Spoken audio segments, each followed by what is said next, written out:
একটা প্রশ্ন হলো যে হযরত গোলাম আহমেদ কাদিয়ানী উনি যে ইমাম মেহেদী, জি এটা কেমনে করে বুঝবো?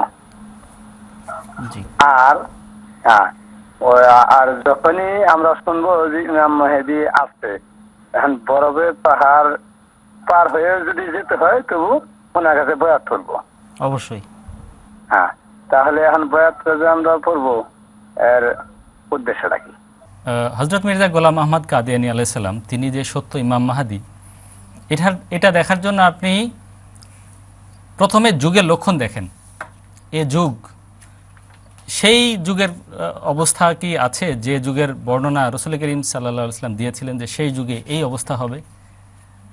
আমরা যারা একটু পড়াশোনা করার চেষ্টা করি, আজকে বাংলাদেশ প্রতিদিনের সম্পাদকীয় কলামে একজন সাংবাদিক তিনি লিখেছেন যে এখন জগতে মুসলিম বিশ্বের প্রতিটি রন্ধ্রে রন্ধ্রে এমনভাবে নোংরামি, দুর্নীতি এবং যত ধরনের অপরাধ ছেয়ে গেছে যেটা জগতে আর কোথাও নাই। এই যুগ কি বলে? আর আরেকটি বিষয় আপনি দেখেন যে আমাদের খলিফা যদি এমন হন, তাহলে ইমাম মাহদি যিনি মির্জা গোলাম আহমদ কাদিয়ানী আলাইহিস সালাম তিনি কেমন? আমাদের যুগ খলিফাকে আপনি অনুসরণ করেন, দেখেন তার কাজকর্মগুলো দেখেন। এখন তো খুব সহজ, আপনি ইন্টারনেটের মাধ্যমে তার সারা সপ্তাহের কাজকর্ম প্রকাশ্যে তিনি দেখাচ্ছেন যে আমি কি কি কাজ করি। ইমাম মাহদির যদি স্বরূপ দেখতে চান তাহলে খলিফাকে দেখেন, দেখতে পাবেন। সবশেষে আমি শুধুমাত্র যদি 1 মিনিট সময় থাকে, বর্তমান যুগের যে অবস্থা, আমাদের বিদ্রোহী কবি বা জাতীয় কবি কাজী নজরুল ইসলাম তিনি বলে গেছেন, একটু শুধু এই অংশটুকু আমি শোনাতে চাই আপনাদেরকে।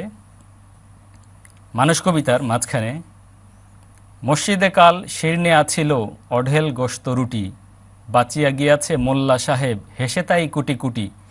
এমন সময় এলো মুসাফির গায়ে আজারির চিন, বলে বাবা আমি ভুকা ফাঁকা এই নিয়ে 7 দিন।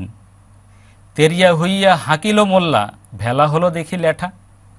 ভুকা আছো মর গো ভাগাড়ে গিয়ে, নামাজ পড়িস বেটা। ভুখারি কহিল না বাবা। মোল্লা হাঁকিল তাহলে শালা সোজা পথ দেখ। গোশত রুটি নিয়া মসজিদে দিল তালা।